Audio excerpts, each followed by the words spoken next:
Okay. Hi, my name is Karen Pena, and our group is presenting on domestic violence, and this is Ready? Idania. And Alicia. So today we are going to be interviewing an officer who has been on the force for 3 years now, as well as getting the point of view from another officer who's been on the force for 7 years. And I'll go ahead and let her introduce herself. I'm Officer Fernandez with Phoenix PD. I've been on for about 3 years now. All right, and our first question for Officer Fernandez is going to be, what is the biggest takeaway that you have felt that you have been impacted by the most from responding to domestic violence calls? The biggest takeaway that I've had is definitely, it is a reoccurring problem, unfortunately. It happens more often than not. It is probably one of the calls that I frequently respond to on a daily basis on shift, multiple times a day. And it's also probably, in layman terms, one of the messiest and also the most unpredictable.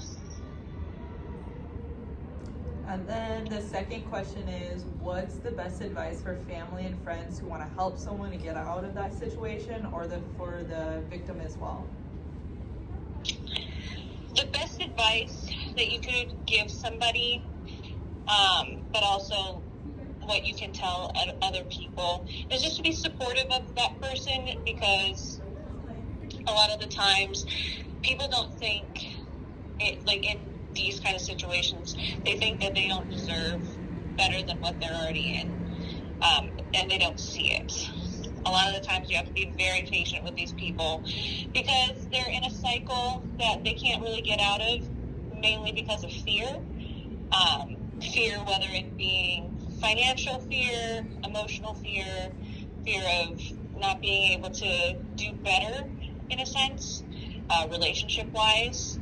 And if it's a physically abusive relationship, then you can also look into getting them resources, whether that be housing or even looking into protective orders. How hard is it for a victim to leave an abuser, and why? Oh, it's extremely hard. A lot of the times, as I mentioned before, they're stuck in this cycle where they'll be in a honeymoon phase where it's the I love yous, I'd never do this to you, we're going to be together forever, and then they'll go into the arguing where that can turn into physical violence, and then once the physical violence happens and the abuser thinks that the victim is going to leave, they go into the I'm sorry, I'd never do this to you again, I love you, I would never hurt you, I didn't mean it. And then they're stuck in this vicious cycle because they think that this person has changed. However, they don't. Unfortunately, I see that more often than not because people believe that they can fix this person that they've been with for so long, and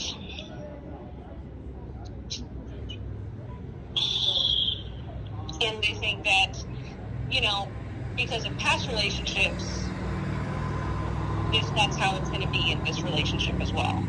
So we see a lot of traumatized people that think that they can fix the problem. However, they just get stuck in a cycle, and they basically are just victims every single time, unfortunately. So for the last question, do you think that religions have impact on the domestic balance? I do think that religion has an impact, as well as culture. I work in an area that's predominantly Hispanic, Middle Eastern, blacks. I get very few white families. Just depends on the area that I'm in.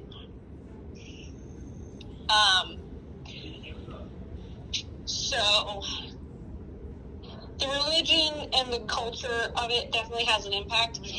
I've gone to calls where in a Hispanic family, they want to take care of it in-house. Basically, they don't want PD involved. They just want to take care of it themselves and leave it at that. Mainly because a lot of shame goes into it, as well as they think that if PD gets involved and somebody gets in trouble, then, it's going to cause animosity within the family, which I've seen a lot happen.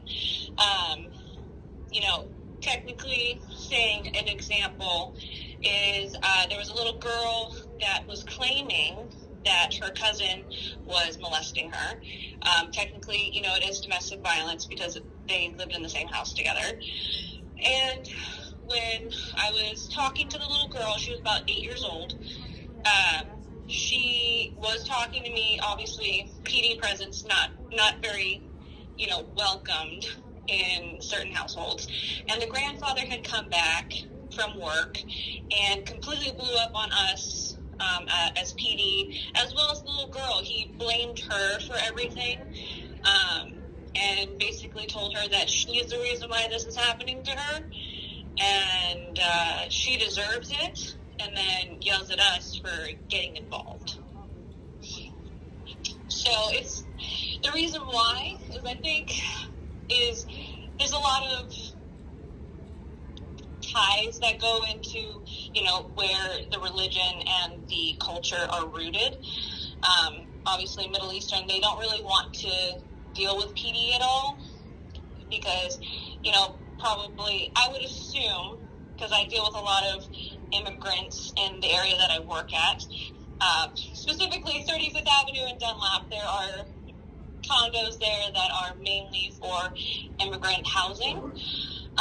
They don't ever call PD for domestic violence because it's a shame. They get shamed by their family, and then they're basically outcasted, and they can be considered, they'll be homeless because their family thinks that, oh, because you brought PD into this, now we're going to outcast you because we take care of our own problems ourselves. Thank you for answering our questions. And lastly, is there a specific message that you would like to get across relating to domestic violence?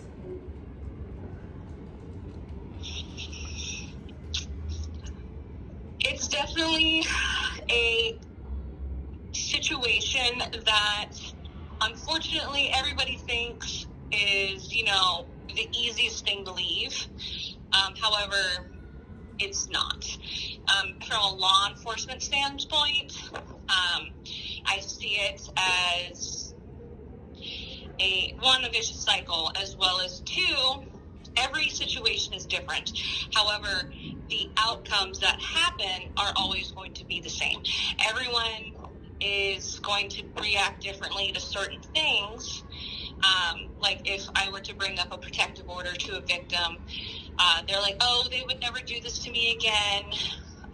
Or, oh, I don't want to do that because I don't want to be retaliated against. So, having more options for domestic violence victims and families is definitely something that is not talked about enough, as well as